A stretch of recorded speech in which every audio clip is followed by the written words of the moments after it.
Resourceful Designer, episode 49, Print Brokering to Supplement Your Graphic Design Business.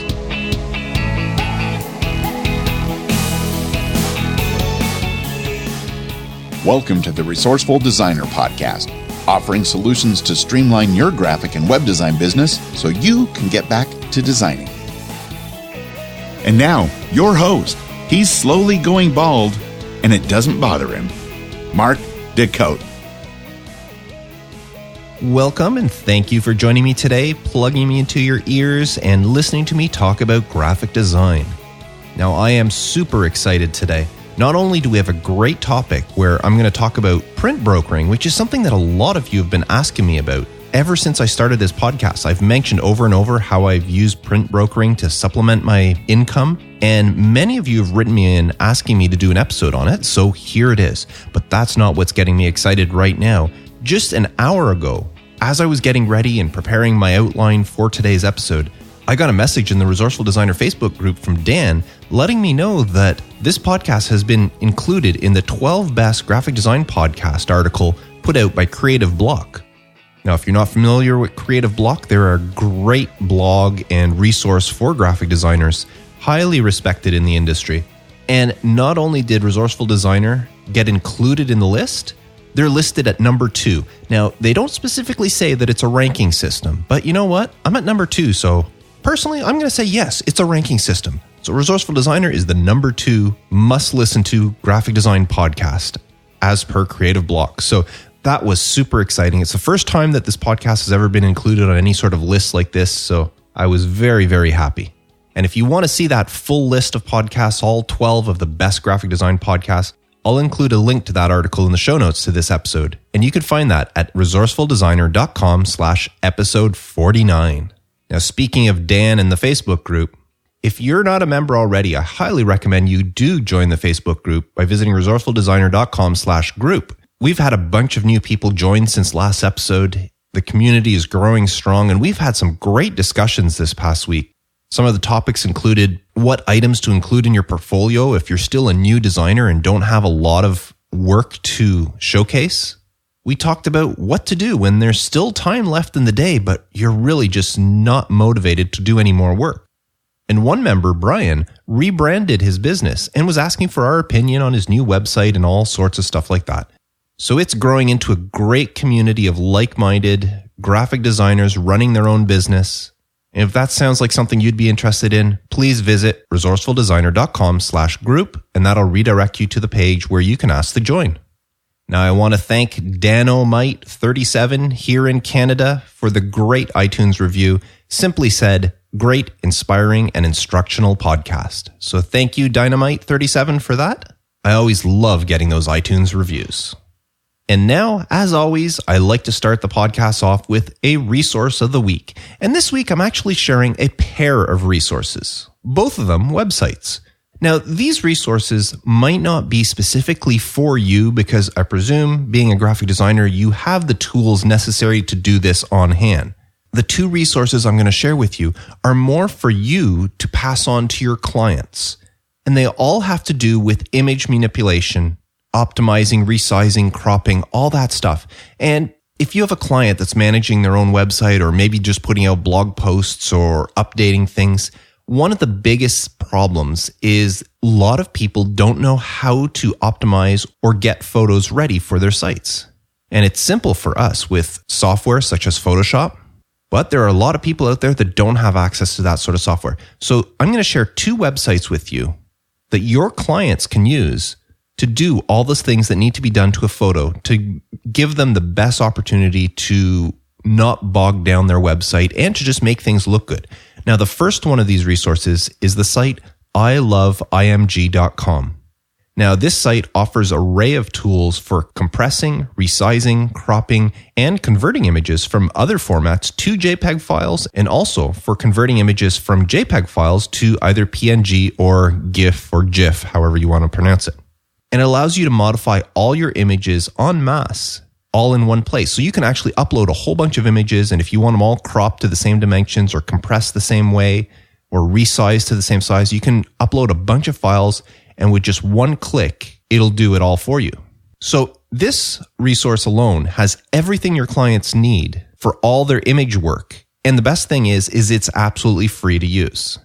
Now, the reason I said I'm going to share 2 resources with you this week is because, in my opinion, iloveimg.com is not the best when it comes to compressing images, to try to get the smallest image size for the best load times and not to bog down your website. Because they don't give you a lot of control over the quality of their compression. They can compress down to a really small image size, but you're compromising some of the quality and the look of the photo. So instead, I suggest a site called optimizilla.com. And this is simply an online image optimizer, and it uses a smart combination of the best optimization and lossy compression algorithms to shrink JPEGs and PNG images to the minimum possible size, but while still keeping the required level of quality. So even though iloveimg.com is great for all different image manipulations for your clients, and it does offer a compression feature, I would tell your clients to use everything but the compression, and whenever it comes time to compress, once they have the image cropped and resized and in the right format, then take the image over to Optimizilla for the final compression. And then they will have a very small, very efficient, good-looking image that they can upload to their website. So once again, both of these are iloveimg.com and optimizilla.com. And I'll have links to both of these in the show notes for this episode at resourcefuldesigner.com/episode 49. And now, print brokering to supplement your business. As I mentioned earlier, since I started the podcast, I have received many messages with people questioning me about print brokering. Some people saying, it just sounds scary, or I don't know the printing business, or I don't know if it's for me, or I just don't know where to start. So I decided that it's about time that I put together an episode specifically about including print brokering as one of your services for your graphic design business. And of course, this works best if you do print design. If you're just doing web design, then maybe this isn't of interest to you, but you might want to listen anyways. You might learn something. But the first thing I want to tell you is it may sound scary at first, but it's not. Now, you might be saying, well, that's easy for you to say, Mark. You worked in a commercial printer for 15 years. You have a background in the printing industry, so of course this is easy.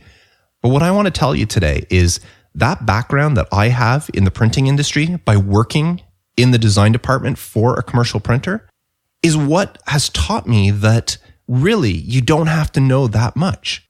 Knowing all the ins and outs of how that industry works, I can tell you that you don't have to know all those things in order to be a good print broker. You don't need to know how printing works. You don't need to know how they put things on press and the whole procedure for that. The only thing you need to know is how to set up a proper print file for printing. And the best thing is all print shops will help you with this. And it's actually a good thing because, believe it or not all print shops will work the same way. I have 3 different commercial printers in town that I use.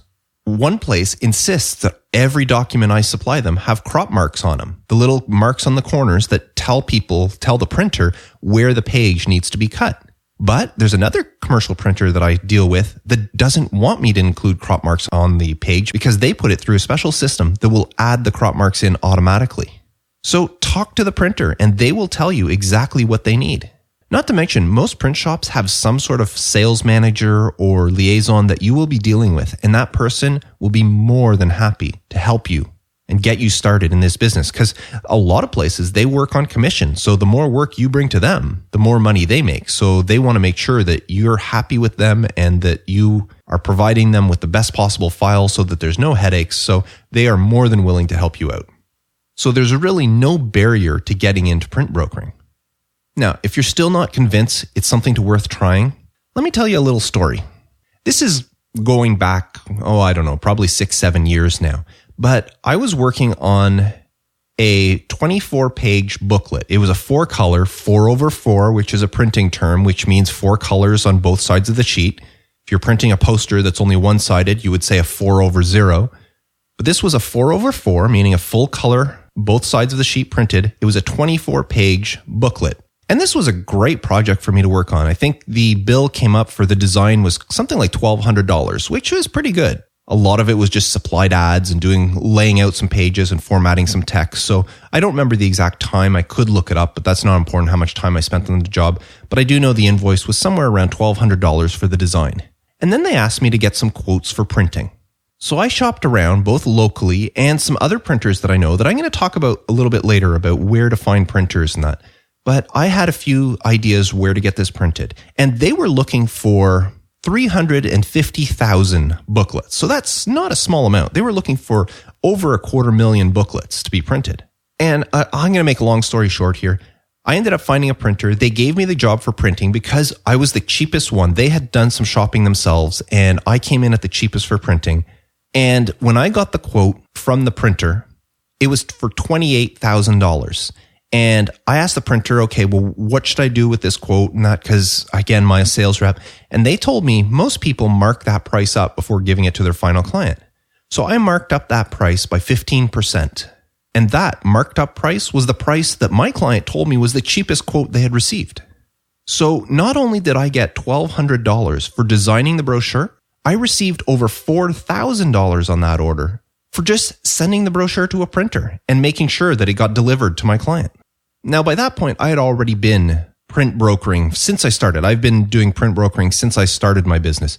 But that was the biggest commission I had received on a print job, over $4,000. And I didn't do anything. All I had to do was, I probably spent an hour's work in total, sending out requests for quotes at various printers around, explaining the specs of the job. And really, I just wrote those out once and then emailed it to a bunch of places and compared the quotes that I got. And then probably discussing some stuff with the printer. And then probably a little bit of time just making sure the file was put together the way the printer wanted. Now, I did have to spend some extra time arranging my own shipping because the printer was able to ship it, but I actually found a local courier company that I hired to go to the printer because the printer was in Toronto, which is about a 4.5 hour drive from here. So I wasn't planning on going to pick it up. Not to mention 350,000 booklets. They were shipping it on several wooden skids or wooden pallets. So I made the arrangements to have a local courier send their transport over there to pick it up and drop it off. And that probably cost me a couple $100. And you know what? I didn't even charge that to my client. I just included it in the quote. But at the end of the day, my client was extremely happy. They loved the design job I did. They loved the printed brochures once they received them and started handing them out. So everything was great. It was a win for them and it was a huge win for me. I had probably, as I said, spent an hour's work prepping everything, making contact, organizing thing, and then finally emailing or probably FTPing the artwork to the printer. And then it was out of my hands. All I had to do was sit back and collect $4,000 commission on the job. So if you aren't doing print brokering, maybe that'll entice you a little bit. Imagine spending an hour's work and making $4,000 on it. Now, I wish every commission could be that much, but it isn't. And in fact, most times when I make a printing commission, I'm making $10, $15 and that's about it. But it's $10, $15 that I wouldn't have otherwise. And what's great about print brokering is the reoccurring jobs. I have a client, a law firm, that I designed their stationery for them probably 7-8 years ago. And they paid me, of course, for that design and their logo when they first started and all that stuff. And I got paid well for that. But now, probably twice per year, maybe every 6, maybe every 8 months, let's say, they send me an email saying, Mark, we need more letterhead, we need more envelopes, we need whatever stationery they need, because I designed everything, pocket folders, kit folders, all sorts of stuff for them. And they'll just send me an email saying, we need this, this, this, and this. And all I do is the printer that I used has everything on file. I just send off an email to the printer saying, I need X amount of letterhead, X amount of envelopes, X amount of whatever. And the printer prints them off and the printer actually delivers them to my client. So all I do is I take the email that came in, I send the email off, then the printer invoices me. And this is one of the printers that gives me a 15% discount. So they've already quoted me on what to charge my client. So I just send my client an invoice for the total amount. And then the printer will send me an invoice that is 15% cheaper so that when my client does end up paying me, I keep 15% of that pay and I send the rest off to the printer. And when you're talking several $1,000s for a print order, my commission can easily be a couple of $100s. And all I did was forward on an email, basically. And as I said, for this client, I've been doing that probably every 6 to 8 months for the past 7-8 years. All I do is I get an email from them, I forward it onto the printer, and then I collect a couple $100 for it. So print brokering is really easy money, in my opinion. So have I convinced you that being a print broker to supplement your graphic design business is maybe a good idea, something to try? If I have, then you're probably thinking, okay, Mark, then how do I become a print broker? So here's my advice for you. First off, contact your local printers. Now, when I say local, it might be from your hometown. There might be some small printers, and this could be the small mom and pop shop, family-run business, or it might be some sort of chain of printers. Now, I'm not talking the corner copy shop, the Kinkos and that sort of stuff. I'm going to discuss those in something else a little bit later, but I'm talking actual printers with printing presses and the whole bit. So contact them, and you know what? They may already have a discount in place for people in the industry. When I left the print shop that I worked at, the whole reason I knew to get into print brokering and that is because other graphic designers that were coming in there, I knew they were getting a discount. My print shop already had it established that there was a 15% discount for any printers that brought them in business. So when I left, I just asked, can I get that same 15%? And they said yes. So go in and ask if they have anything, if they offer wholesale pricing to designers because you're looking for somebody that you can send your print work to. And there's nothing wrong with contacting several printers. As I said, there's 3 commercial printers in my area, all different sizes, and I contacted all 3. 2 of them are giving me a discount. 1 of them refused, and you can guess which one I don't use. Sometimes my clients will insist on getting a price from all of them, and there has been occasions where that one that's not offering me a discount has come in cheapest. And yes, I will broker the printing for my client because that's what I do. And even if I don't get a discount or I don't get a commission from that printer, if that's where my client wants to do work with, then I will broker the printing for them even though I'm not making a cent because I'm doing the service for my client. But I'm lucky in the fact that that printer is usually the most expensive printer in town. So most of the time my work goes to one of the other 2. And I do get a 15% discount from them, or you can call it a 15% commission. And it doesn't take much for a printing job to get up there in price and be several hundred or several $1,000s. So whenever you're making a 10-15% commission, you're easily making a couple $100s per print job for basically not doing much other than forwarding an email or sending the job to the printer, which if you weren't a print broker, there's a good chance you might be doing that anyways. Your client might be the one making the arrangements with the printer and then contacting you and saying, can you send this print file to such and such a printer? So you're dealing with them, you're sending them the file anyways, but you wouldn't be making any money on it. So why not be the print broker and just take that off your client's hands and do it for them? So as I said, contact your local printers and ask them if they already have a discount. Maybe they do, some sort of wholesale price. Now, if they don't, if they say, no, that's something we don't do, then talk to them and explain what you do. Tell them you're a graphic designer. You're looking for somebody to kind of partner with so that when you need printing, you can go there. You will be supplying them, hopefully, designs or jobs on a regular basis. And it could be a win-win for all of you. Now, explain it to them this way, that you don't want them to pay you for bringing the jobs in. Or who knows, maybe the printer may say, like, we'll pay you X amount of dollars every time you bring in a job, or an X percentage, or like 10 or 15%. We'll pay you every time you bring in a job. And that's great too. But in most situations, what I've seen, the way it works is the printer would supply you, whenever you ask for a quote on the job, the printer will supply you a quote. And that is a full quote, no discounts or anything on it. They supply you the full quote. And this is a quote that you can actually take and show your clients.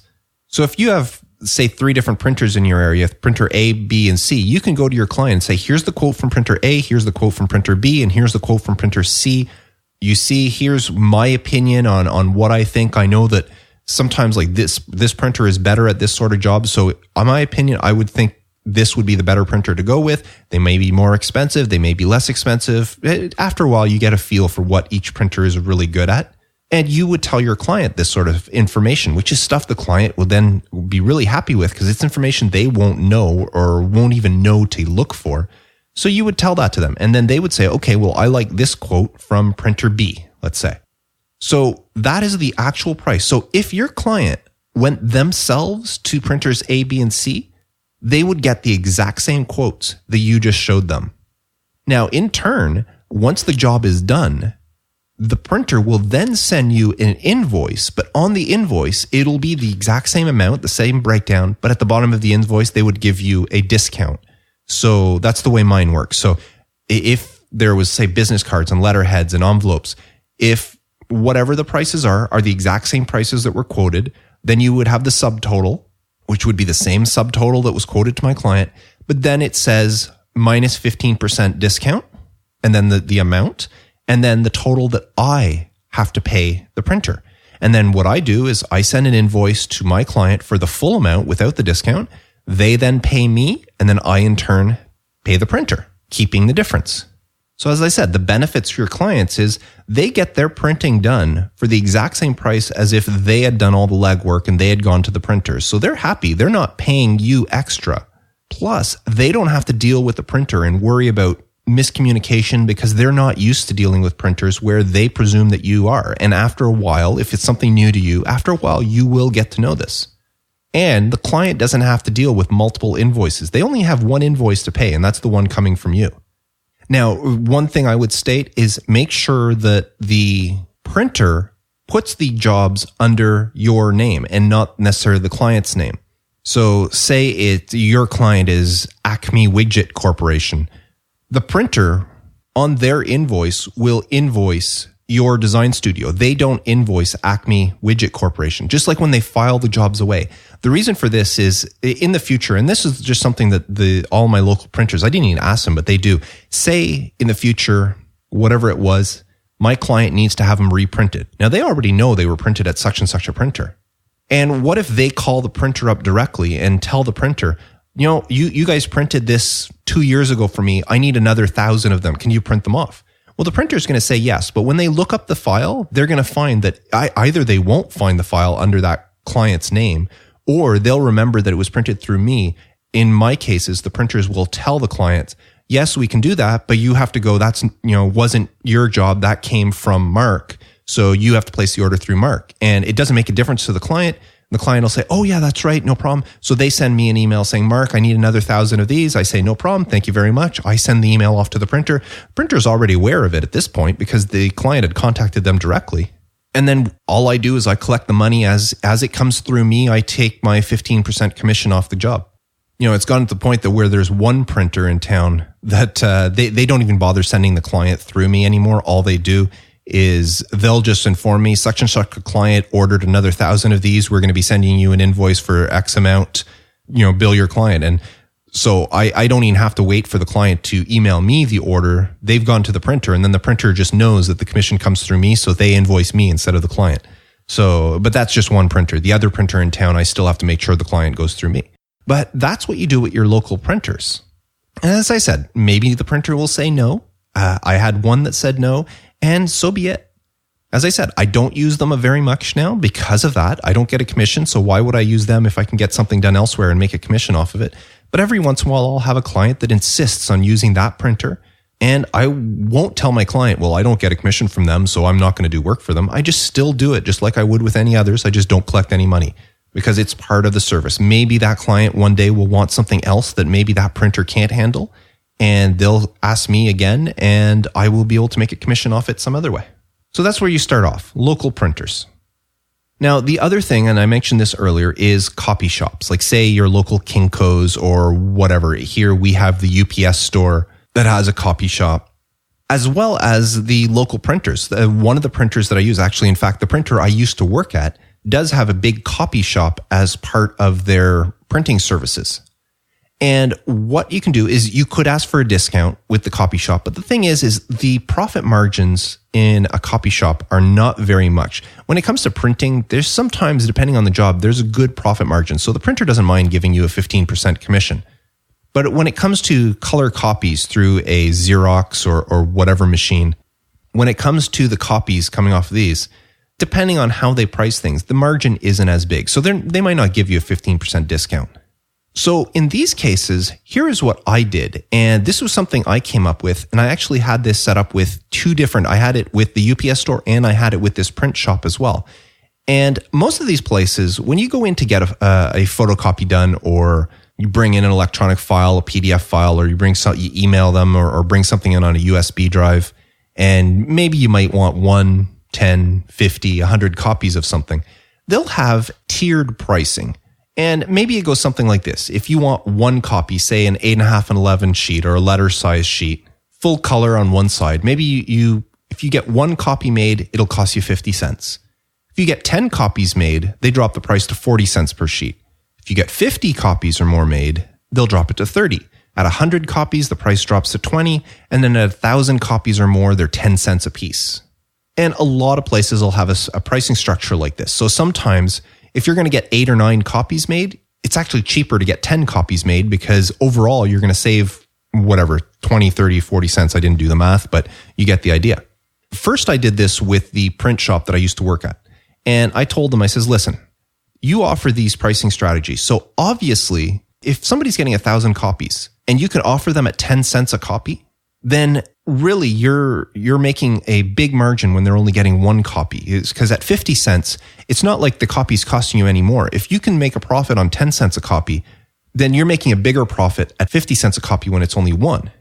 So what I proposed to the print shop is, what if I paid you up front for copies? And then as I would come in and get stuff done, you would just mark them off, but you would charge them to me as if I was getting 1,000 copies done.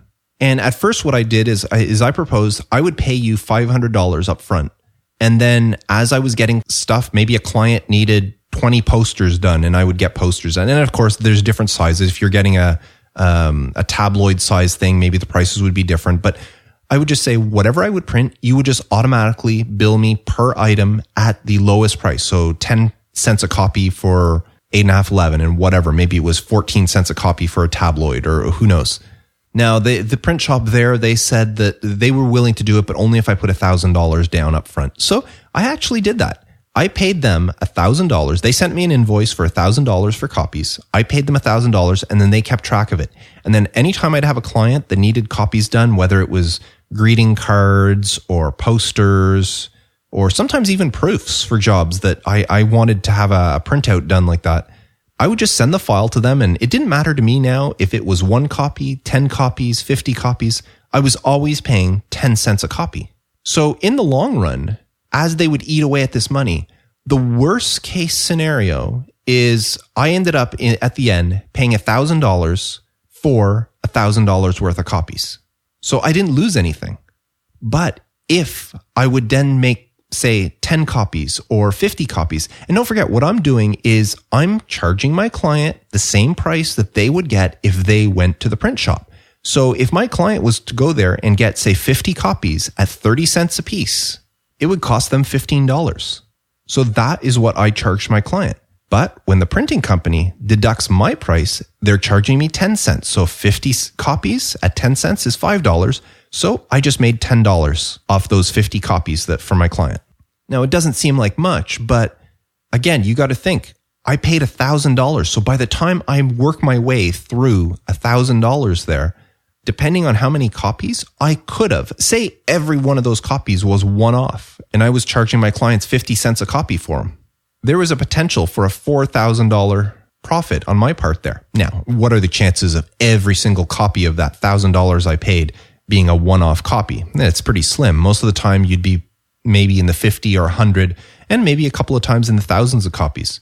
But over time, it worked out really well. And I always made a profit on it. And the thing is the print shop, all they saw is they got $1,000 up front. And all they had to do is make a few copies later on, which to them, it really doesn't matter. They're paying whatever. Maybe it's 7 cents a copy or 6 cents a copy when it comes to paper and toner and maintenance on the machine. It might cost them 6 cents a copy. So yes, it's a lot more money when they're getting one copy and somebody's paying 50 cents for it. But even at 1,000 copies for 10 cents each, they're still making 3-4 cents a copy. So even in the long run, that $1,000 I paid them, once they pay the machine and their toner and their paper, they're still making $300-400 profit off of me. So it's not like they're losing any money. So anyways, I set this up with the printer. And then later on with the UPS store, I did a similar deal with them because they had different machinery. And I would basically say it wasn't just for one copier, it was for all your copy department. And one place like the UPS store had a large format printer. And it was the same thing. Whenever you would get a large format printing, they had tiered pricing. If you're only getting 1 foot printed, you were paying something like $15. But as the larger the print would get, you're paying less and less per. So my prices were the bottom price. And I think it was something like $4 a foot, which normally you would have had to get like more than 10 feet worth in order to get that price. But it didn't matter. If I was getting 1, 5, 10, 20, I was paying $4 a foot. So that's another way that you can do. You kind of call that print brokering in a different way. It's just another way to make money off the printing services. So when I would design a poster for a client, I would ask them, do you want me to arrange for the printing? And sometimes they would say yes, sometimes they would say no. And I would tell them, it's like, I can have them printed at such and such a print shop for you. It'd be the exact same price as if you went directly there, but this way I take care of everything for you and you don't have to worry about it. And a lot of times the client will go, oh, wow, that's great. This one more thing I could scratch off my to-do list. So that's another great way to earn money through printing is purchase discount prices up front by paying for the service before you actually use it and then working away at it.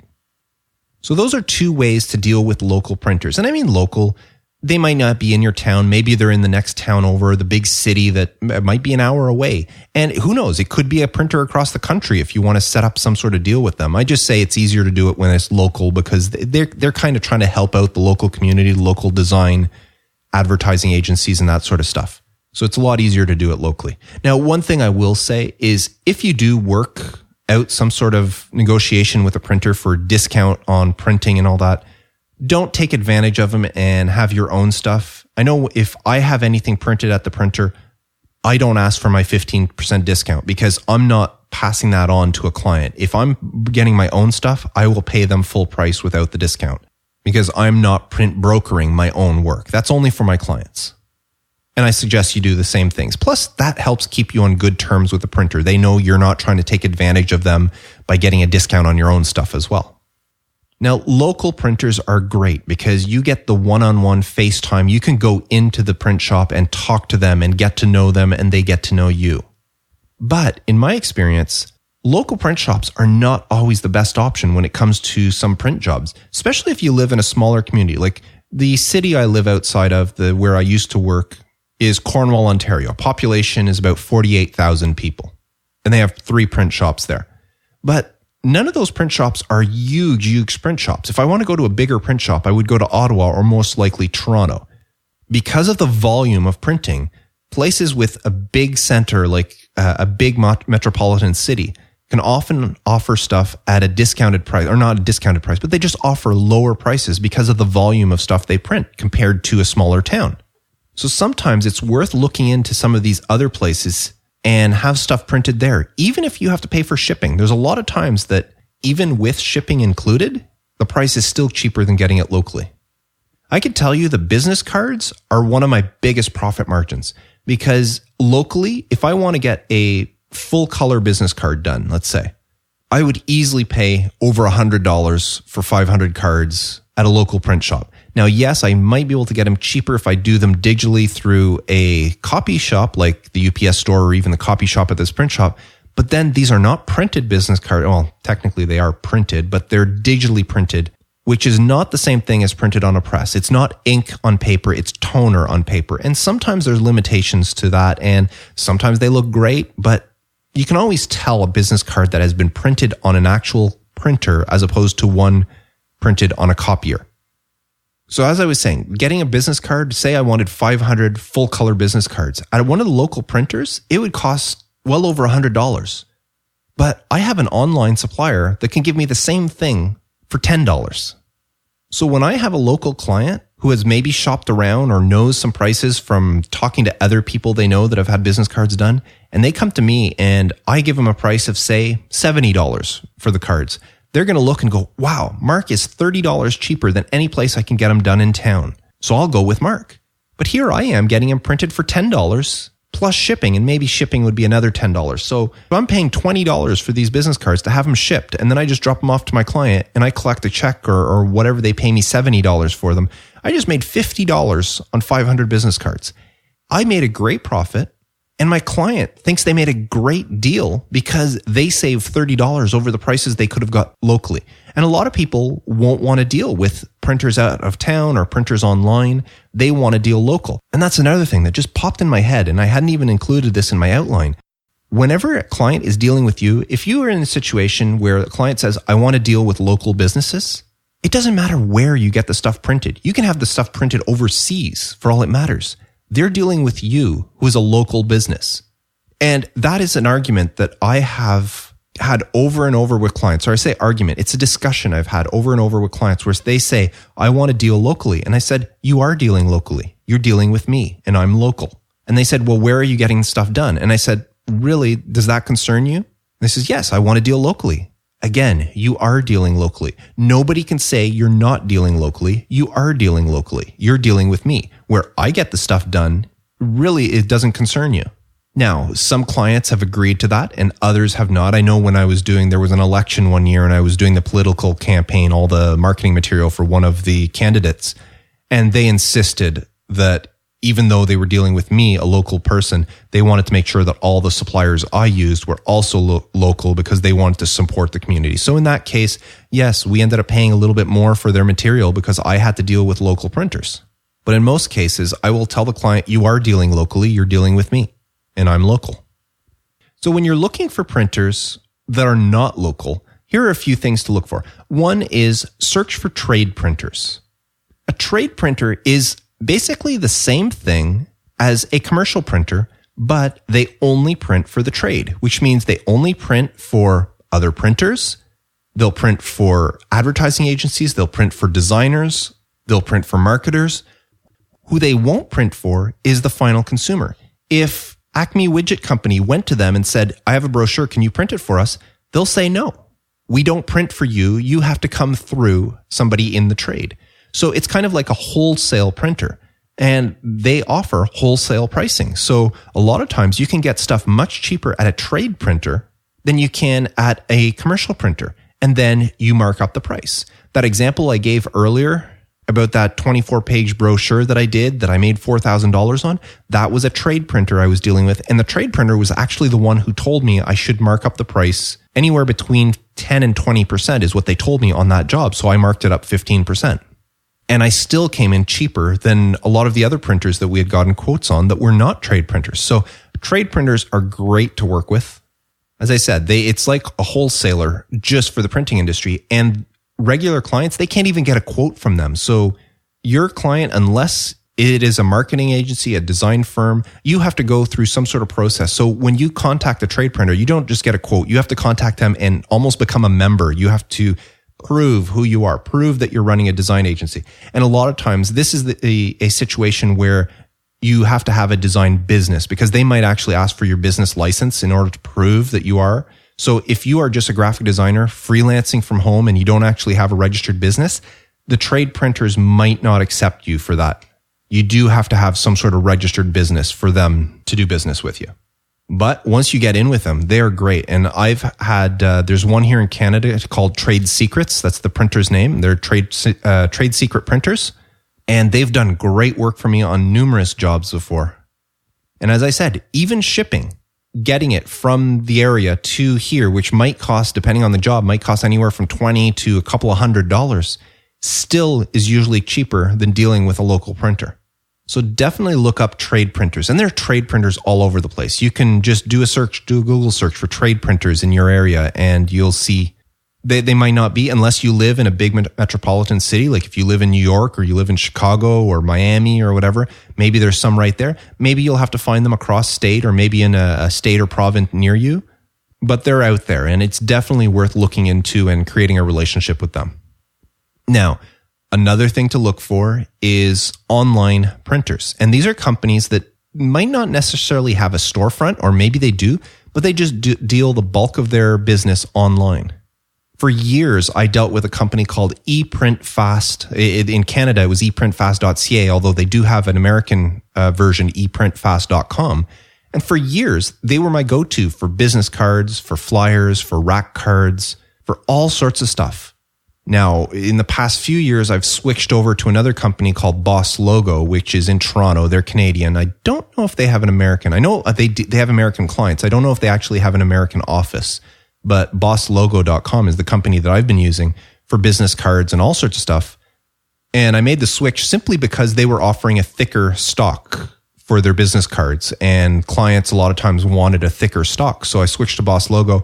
Now ePrint Fast has caught up and they do offer thicker stocks, but I just been using Boss Logo for a while. That's the one I've been sticking with. So if you're in Canada, check them out, bosslogo.com.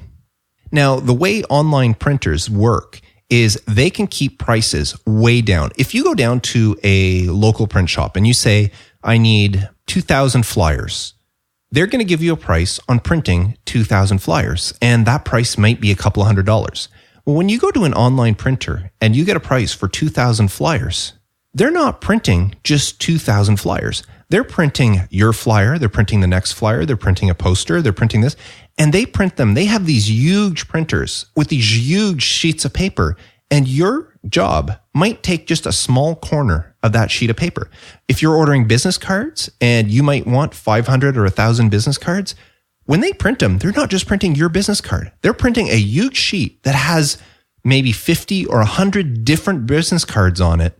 And all they do is they cut yours and they put yours in one box. They cut the next one, put it. So they keep costs down. That's how they can do business cards for like $10 for 500 or even cheaper, depending on who the online printer is because when they put that sheet of paper through the press, you're not the only job on there. They might have 10, 20, 30, 40, 50 jobs on that sheet of paper, which brings their cost way down. So even though they're charging you $10 for 500 business cards, it might have only cost them $1 to print it. Because when you consider that there was 30 business cards or 50 business cards on that sheet of paper at a time, and it's costing $1 per, it adds up. So that's how they make their business. They make their money. Now, when you are dealing with online printers, you usually are limited to stocks. They'll have different stocks available, but it's not like going to a local printer or even a trade printer where you can say, I want this specialty stock. It's something with a texture or has a nice color to it or a pattern to it. You can get some really specialty stocks. When you're dealing with an online printer, you're really at the mercy of whatever stock they want to offer you. And usually it's a white stock and you have the choice between a glossy or a matte stock, and you might have 2 or 3 different thicknesses to choose from. But in a lot of cases, that's fine. If you're doing a brochure, really, if I'm doing a full color brochure, the only options I need are whether or not I want it to be glossy or matte.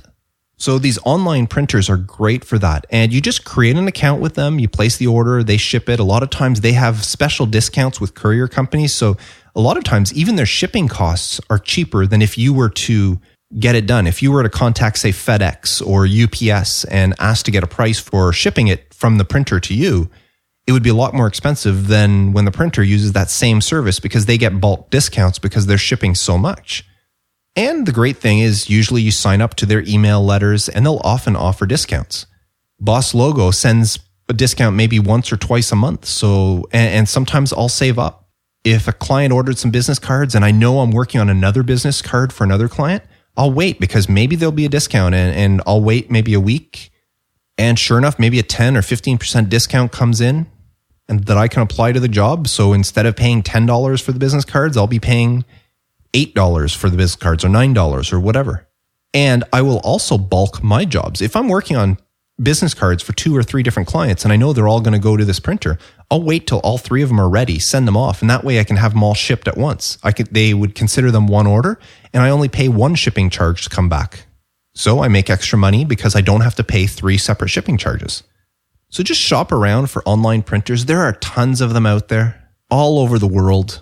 And you can get really good prices. Now, a lot of them are offering more and more services. It used to be that they were really only good for maybe business cards and postcards, but I find that most of the online printers now are offering a wide array of different brochures and booklets and posters and all sorts of services for you. So shop around and look to see what's out there. And keep in mind, even some of these online printers, because they're not trade printers, they'll deal with anybody.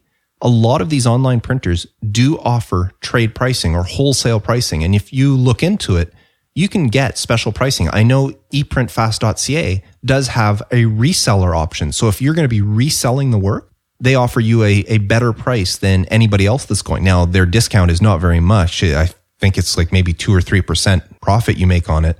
But in some cases, it's still worth it. And when I was ordering through them, I would use the reseller portal and I would place all my orders. So I would get the discount as a reseller, but then I was still marking up the prices on my end anyways. So it's worth checking out if they have that. And sometimes they might not even list it on their website, but you can contact them and just ask, do you have wholesale prices or do you have reseller pricing?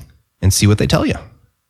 Now, there's one other angle I want to talk to you about online printers. And this is one I actually don't have any experience with.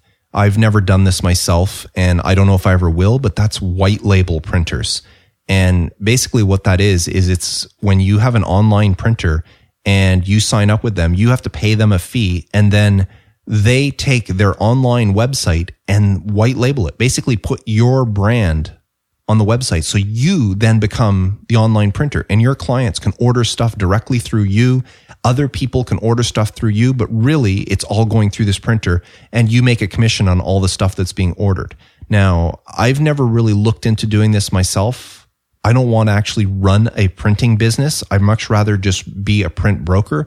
White labeling to me is more like I'm actually setting up and running a printing company.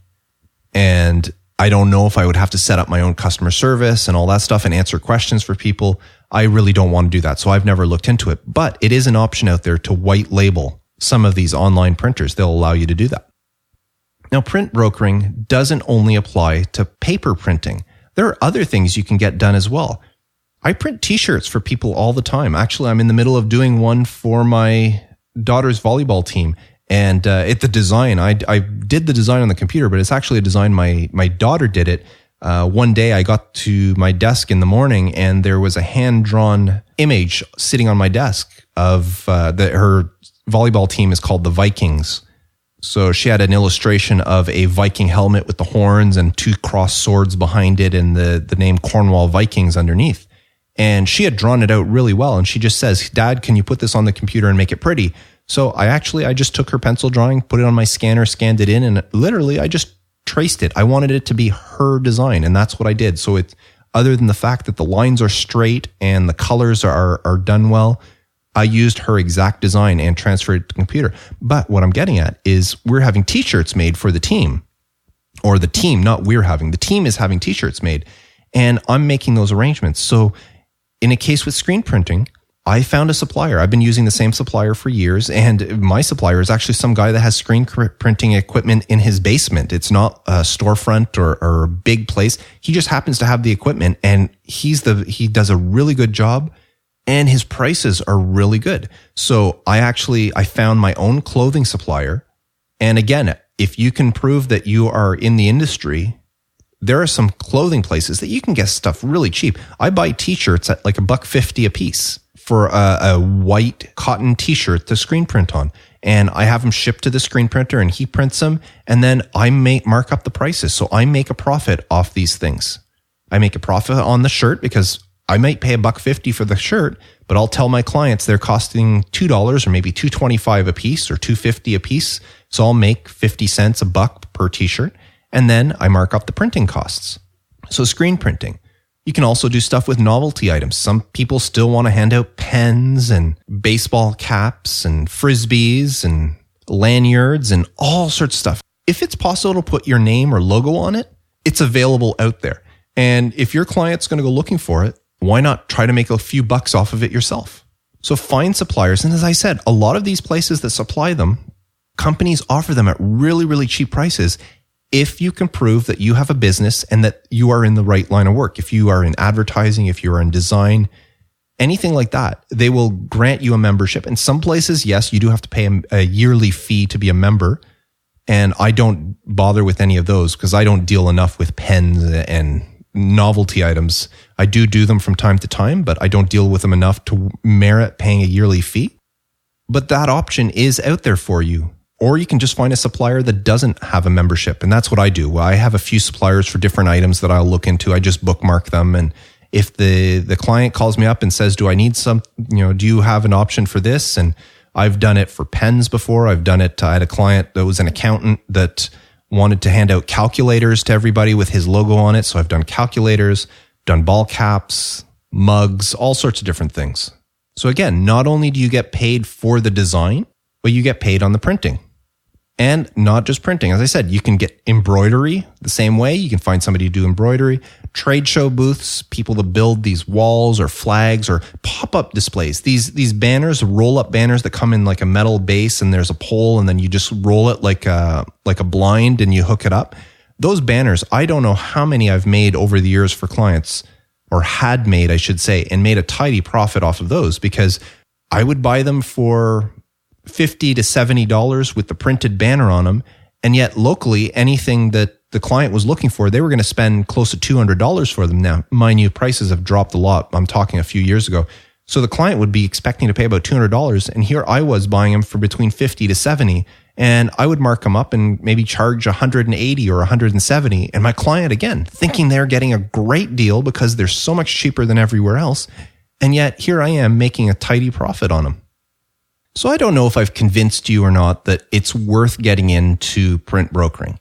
I can tell you that if I look into my books for last year, I probably made about $6,000 profit just by print brokering on various jobs. So that's $6,000 that I wouldn't have had if I had just designed and handed the files over to the clients.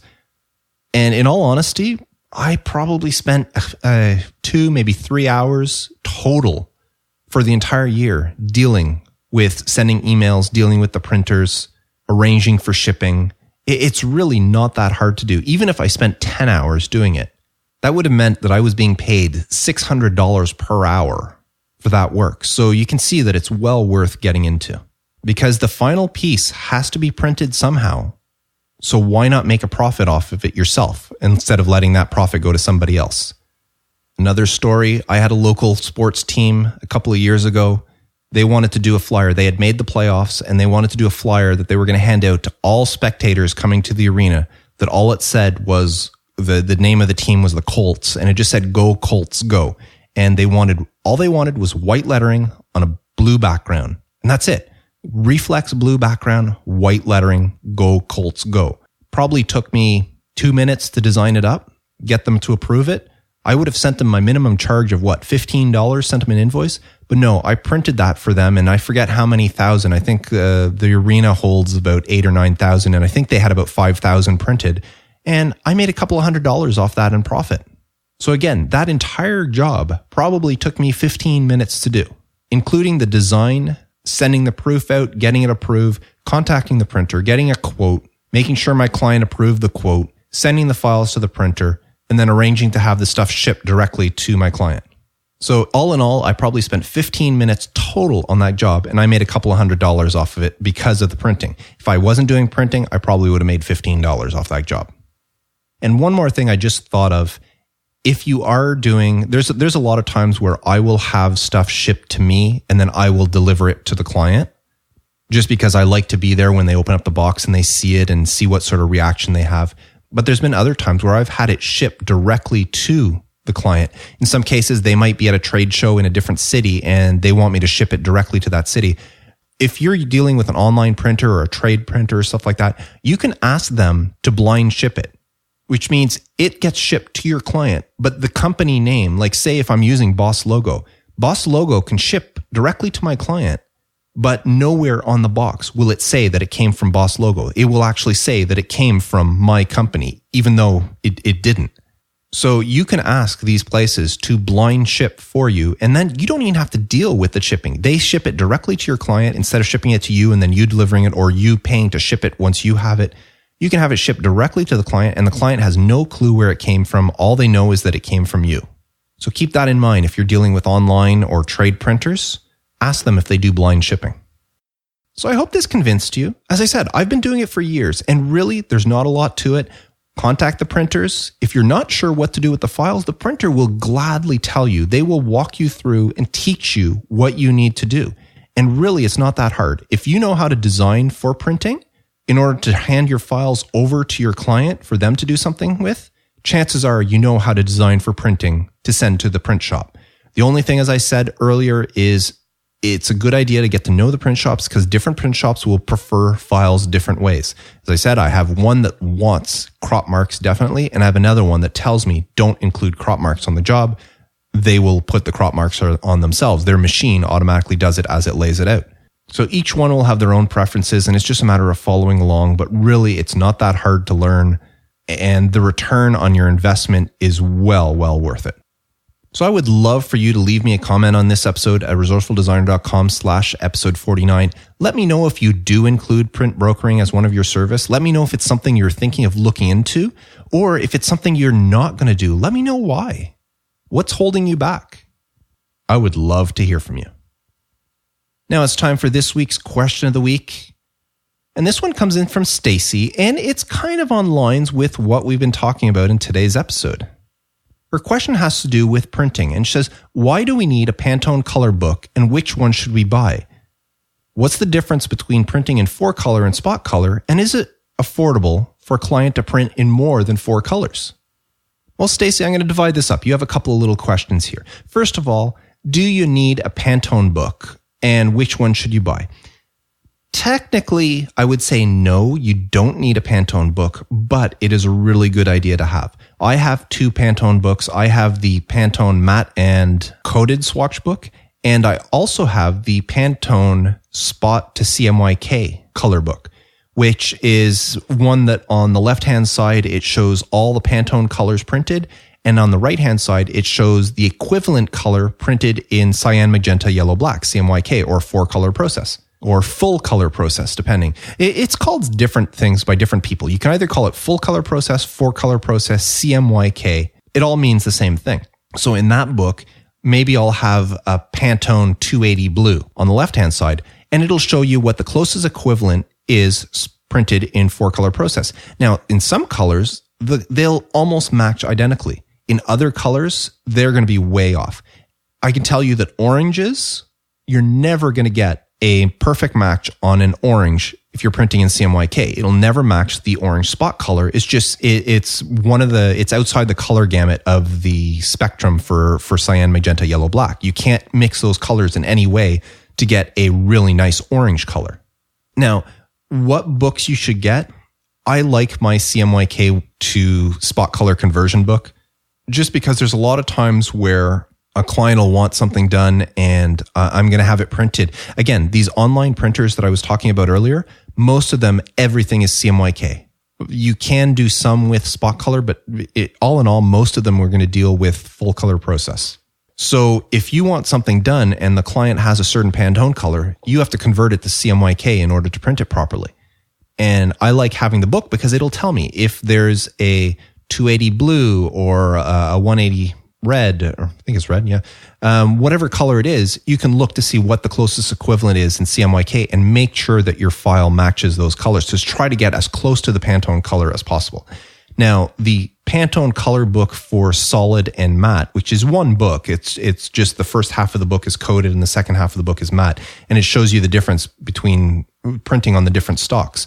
That's the other book I have, and that one is just good for looking at colors. When you look on your computer screen, sometimes colors don't turn out the same way, especially if you're going to be printing. If you're just doing web work, it's not a big deal.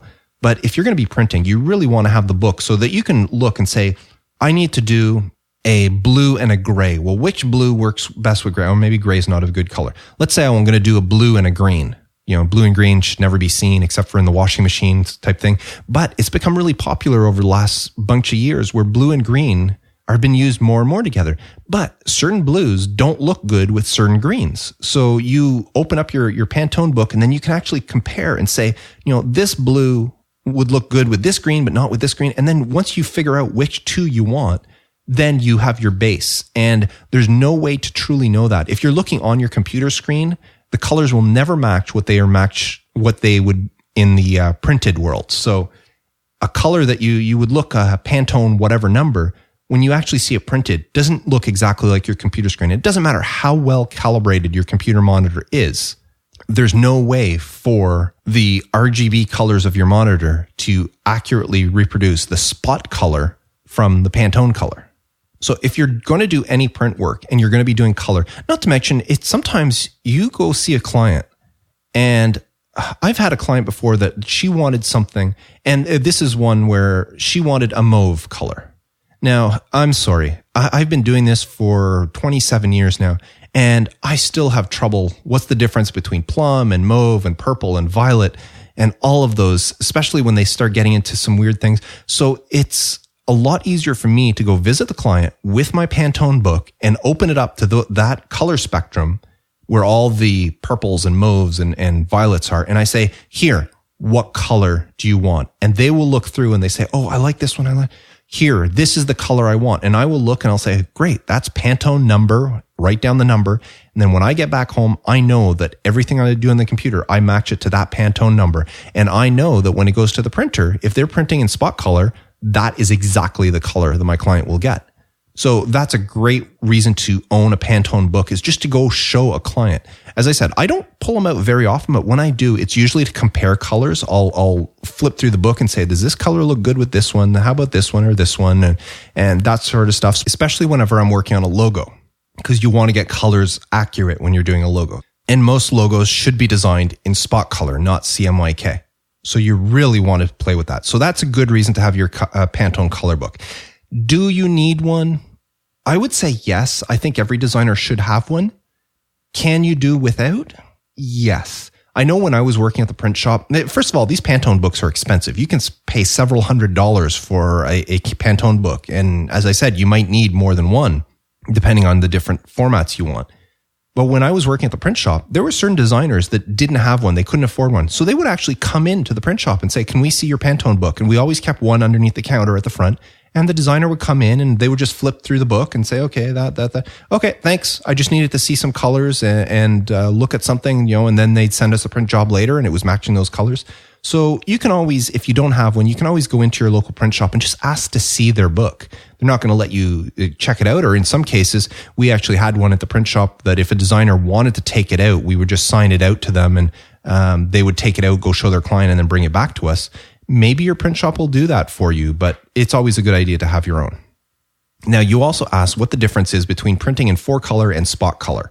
Well, the easiest thing to say is spot color means if you're printing something, let's say, that has green, the printer will actually have a can of green ink, or they would have the different inks needed and mix up, because whenever you're looking at a Pantone color, every color has a formula to it, and the printer it's usually weighed. So they would put so much of this color, like a certain weight of this color and a certain weight of this color, a certain weight of another color. Sometimes it'll be 3 or 4 colors. And then when they mix it all together, it turns out to be that exact Pantone green. So then they would take that green ink and they would put it on the printing press. So when it's printed, it is printed green ink. When you're printing 4-color process, you're printing in cyan, magenta, yellow, and black. If you need green, you're going to be mixing cyan and yellow to different percentages. Maybe depending on the green, maybe you're going to want a 40% cyan and a 20% yellow, or maybe even 21% or 22%. It can be that precise. And depending on how the mixture is, it'll create a certain green for you. Now, the thing is that green will never be as accurate as printing a spot color. If you just print a green ink, you know that green stays green. You could print 10 cards, you could print 100 cards, you could print 1,000 cards. The green will always be the same.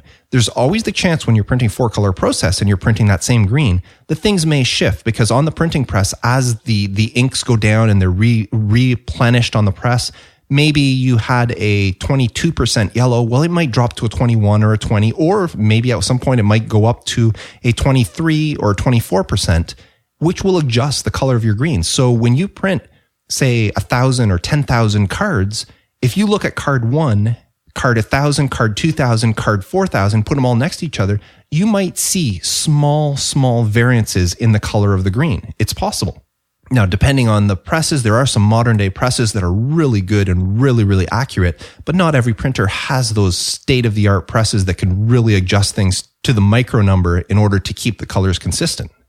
Now, the other thing, when you're doing 4-color process, in order to get that green, you're half-toning your screen. So your cyan is actually made up of half-tones. And if you're not sure what half-tones are, look it up. It's basically, your image is made up of a bunch of dots. And the bigger the dot and the closer together they are, the darker the color. The smaller the dots with the wider the gap between them, the lighter your color.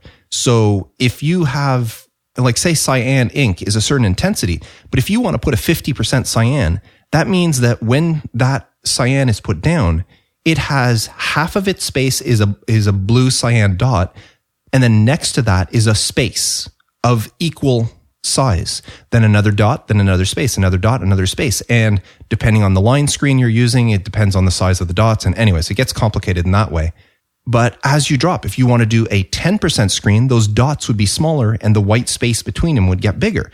Now, if you're printing a green, you have that blue screen, the cyan, which is going to print using whatever percentage. Like say if we're doing a 40%, it would have a big dot and then a slightly bigger space, a big dot, slightly bigger space of the blue. And then to make the green, they would print the yellow on top of it, but it's at a different angle so that the yellow dots don't necessarily overlap the blue dots. Or if they do, they're overlapping just a little bit. And then whatever percentage they are at, doing the same thing. So in 4-color process, when you see the green, it's actually an illusion. If you were to take a magnifying glass and look really closely at the green, you would actually see blue dots and yellow dots. But when you hold it away from your eye is tricked into seeing those two colors mesh together to become a green. And that's how anything, if you look at a magazine, at a newspaper, at a brochure, at a postcard, if you hold a magnifying glass right up to it, you will see that usually they're made up of little dots. Now, if they're not, it might be digitally printed on a copier or something like that. But if it's traditional printing on a printing press, you will be able to see those little dots that make up that color. So the closer you are to it, the more distorted it becomes because of the overlays there. So anyways, that's a very layman's term, brief description. There's a lot more stuff online. You could find out about the difference between 4-color and spot color. In my opinion, spot color is great for logos. If you're doing 1 or 2 or 3-color logo, you're better off to do a spot color job than you are for a 4-color because it'll a lot more accurate. And your other question was, is it affordable for clients to print in more than 4 colors? In my opinion, the more colors you add, the more expensive the job gets. And there are times when you might want to print more than that. A lot of times you can get a 4-color job to do the trick. So if you're doing 4-color process, because you're mixing and matching colors, the cyan, the magenta, the yellow, the black, you can almost create any color under the rainbow. Now, as I said, there's some colors like some greens and some oranges are a little bit harder to create or can't be created, but in general, you can create just about any color. And that's why like a magazine or a postcard and that are printed using just those 4 colors. So sometimes it is more expensive if you're going to do the spot color, if you want a whole bunch of colors, because you have to add more. But the printing will be much cleaner because, as I said earlier, if you want a green and an orange, it's going to be a solid green and a solid orange. It's not going to be a green made up of blue and yellow dots or an orange made up of yellow and red dot or magenta and yellow dots. It's going to be a true orange and a true green.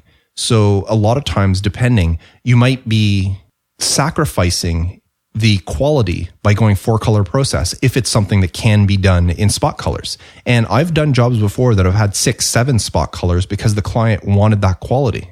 But as I said, the more colors you add on the press, the more expensive the job gets.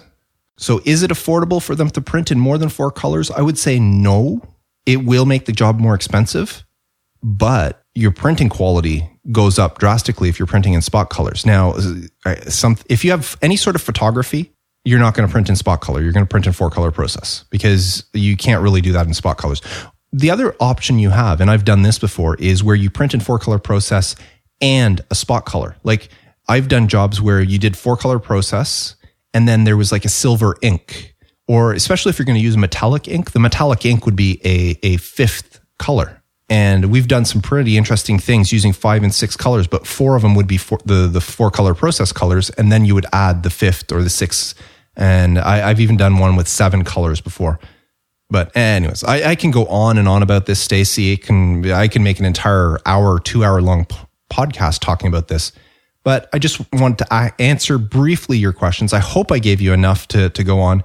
I do suggest you if you're going to do any sort of print work, get yourself Pantone color books.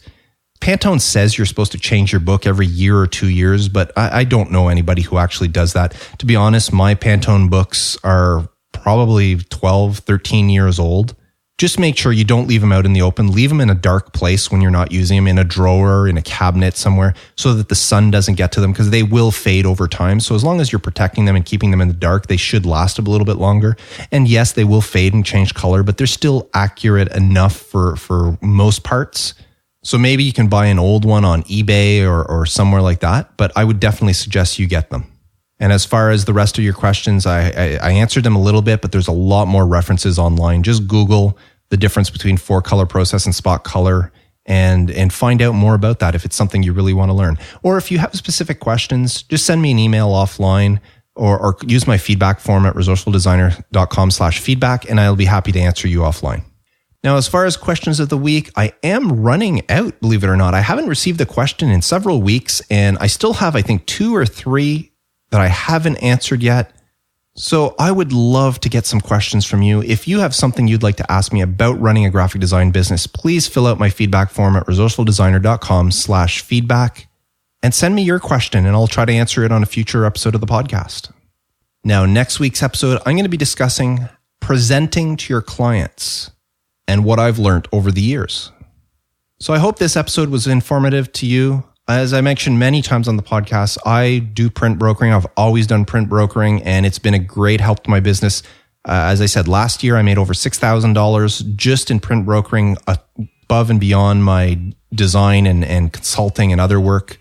And then there was that one job I told you about earlier. I made over $4,000 just on that one job that year. And that year I can tell you that I made a lot more than $6,000 in print brokering that year. I wish every year I can do a job like that, but that's not the case. But maybe it is for you. Maybe you have some big jobs that you can print broker and make a good profit off of. And if you do, let me know. I would love to hear it, either in the Facebook group or leave a comment in the show notes for this episode.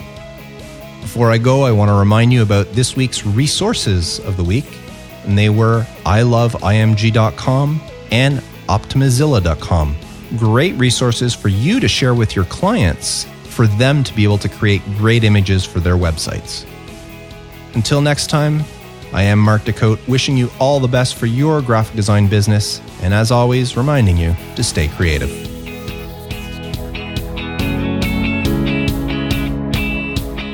Thanks for listening to the Resourceful Designer Podcast at resourcefuldesigner.com.